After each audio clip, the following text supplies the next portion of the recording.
Trump azitaka China na Urusi kutoingilia vita dhidi ya Irani.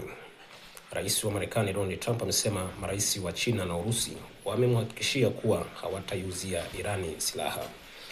Kupitia ujumbe wake aliochapishwa kwenye mtandao wake wa Truth Social, Trump alisema rais wa China Xi Jinping alimweleza wakati wa mkutano wao wa hivi karibuni mjini Beijing kuwa China itatoa wala kuiuzia silaha kwa Irani kwa hali yoyote. Na nuku, katika mkutano wetu wa hivi karibuni mjini Beijing, Rais Xi aliniambia kwamba hatatoa wala kuiuzia silaha kwa Irani kwa hali yoyote. Mwisho kunuku. Hali hilo linajumuisha pia kampuni za China, aliandika Trump. Trump aliongeza kuwa rais wa Urusi Vladimir Putin pia alimpa ahadi kama hiyo. Akizungumzia msaada wa kijeshi kwa Ukraine, Trump alisema watu wanafikiri siuzi silaha kwa Ukraine. Ninaziuza kwa nchi za NATO.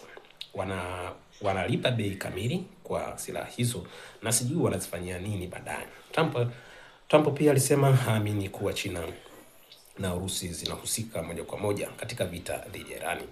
Mataifa hayo mawili makubwa ambayo mara nyingi hutajwa kuhusishwa na Irani, sidhani kama yanahusika. Kama yangekuwa yanahusika, hakika isingekuwa kwa maslahi yao wenyewe, alisema. Hata hivyo, China na Urusi hazijatoa tamko rasmi kuthibitisha kauli za Trump kuhusu madai hayo. Tunaendelea kuona kwamba mvutano ni mkali sana huko Mashariki ya Kati na hasa Marekani na Irani. Kwa hiyo hali inaendelea kuwa ngumu sana, tukianzia kwenye bei za mafuta ghafi. Sasa yako juu ya dola 100 kwa pipa, lakini yote haya yanatokana na kwamba mfereji wa Hormuz Irani wamefunga kabisa na hawataki kabisa kuacha kabisa ukiwa wazi. Japokuwa Marekani wanapambana kwenda kufungua eneo hilo, lakini haiwezekani. Irani wameendelea kukaza, lakini pia wameendelea kushikilia kwa namna yoyote ile. Japokuwa Marekani anajaribu kufanya mashambulizi katika eneo hilo la mfereji wa Hormuz pembezoni na kusini mwa Irani, lakini bado Irani inaonekana bado ana nguvu na anaendelea kuleta ulingano wa nguvu kati ya Marekani na Irani. Lakini pia ameendelea kuziteketeza kambi nyingi na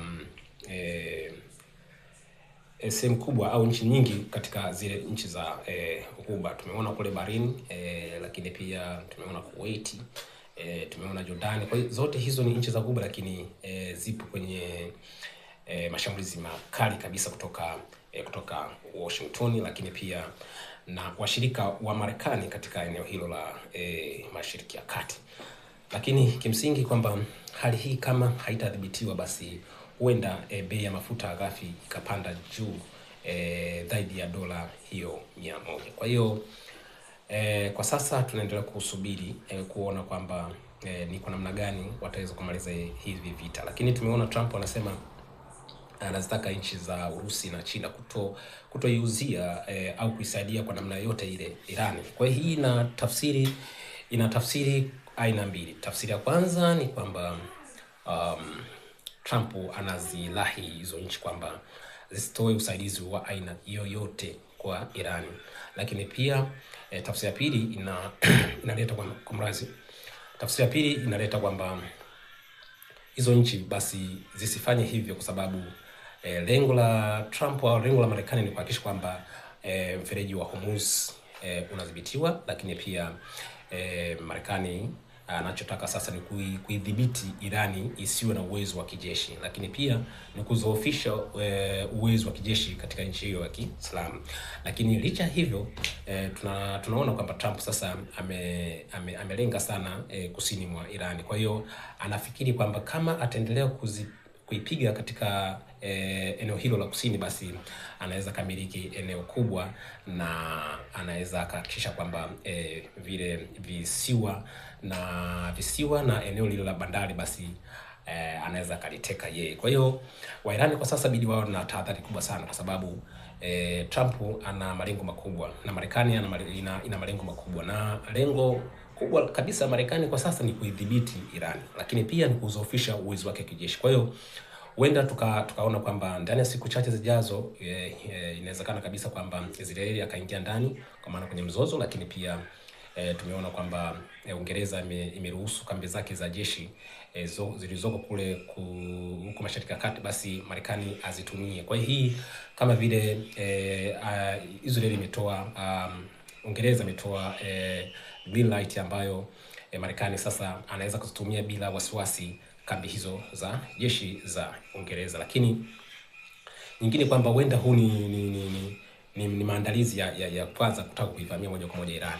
Kumbuka Trump ana malengo ambayo makubwa sana. Tumeona kule Januari 3 kule Venezuela mwaka huu 2026 alimteka Rais Nicolas Maduro na mkeo, kwa hiyo nakapelekwa kule Marekani akasomewe zile shutuma ambazo zinazomkabili hasa zile za kuongoza madawa ya kulevya na mambo mengine. Kwa hiyo na issue kubwa ilitokea Venezuela, huenda labda akaendelea kuifanya huko Irani, lakini tumeona kwamba safari hii amekutana na kisiki cha mpingo, kwa sababu kila anachokifanya Irani anaendelea kujibu mapigo.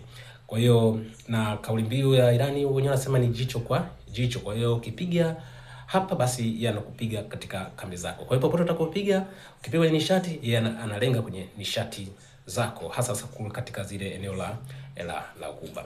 Kwa hiyo nafikiri kwamba Marekani sasa amekutana na mwamba ambayo ni mwamba mkali, lakini pia amekutana na mtu ambaye asiyopigika, lakini tunaona kwamba anaendelea kupambana.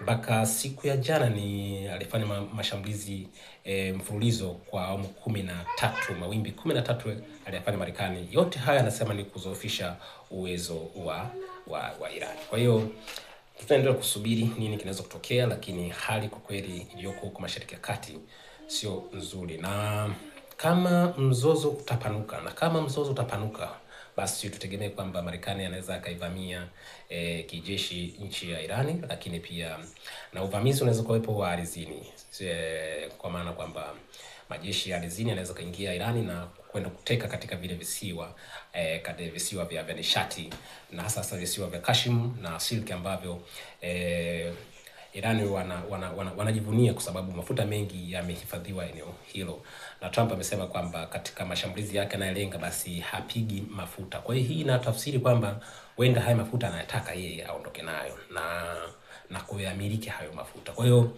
tutegemee mzozo huu huenda ukapanuka zaidi, kwa sababu malengo ya Marekani sasa sio kwamba kuizoofisha Irani tu, lakini bali huenda labda atakafanya mashambulizi ya ardhini na kwenda kuteka maeneo nyeti, hasa yale ya nishati ya mafuta na gesi. Kwa hiyo yote kwa yote tunaomba Mwenyezi Mungu mambo yakae vizuri na mzozo huu uweze kuisha, lakini jambo pekee ni kwamba mzozo huu hauathiri kwao tu katika mataifa hayo kwa maana Irani na Marekani, bali ni mzozo unaoathiri duniani kote kijumla. Kwa hiyo suluhisho pekee, diplomasia inahitajika, lakini pia advantage ya Marekani kwa sasa ni kuja kwenye meza mazungumzo, lakini pia sidhani kama anaweza kukubali hilo, kwa sababu kumbuka na mambo mengi sana ambayo anayataka kule Irani, hasa mafuta hayo na gesi. Lakini kimsingi bado mzozo ni mkali na hatajua kwamba ni kwa namna gani wanaweza kumaliza mzozo huu. Lakini licha hivyo bado kumekuwa na ile kuvute kubwa na yale mabishano ambayo bado yapo makali upande wa Irani na upande wa Marekani. Kumbuka Irani hawataki negotiation yoyote na Marekani, kwa sababu wanasema kwamba Marekani hata kama mkakubali kwenye meza mazungumzo, lakini baadaye huwa anabadilika. Kwa hiyo wana uzoefu mkubwa sana Marekani, na Marekani inaendelea kukaza kwamba lazima Irani akubali matakwa yangu. Kwa hiyo hayo yote kwa kweli yanaleta sintofahamu na hatujajua nini kinaweza kutokea, lakini suluhisho kubwa binafsi ninaloliona ni kwamba lazima wakae kwenye meza mazungumzo na aweze kuhakikisha kwamba wanamaliza tofauti zao kwa njia ya amani. Hilo ndio lengo kubwa, na mimi naona kwamba hilo ndio njia pekee ambayo kuweza kumaliza vita hivi bila umwagaji damu mkubwa zaidi. Jamani, asanteni sana na mchana mwema. Asante.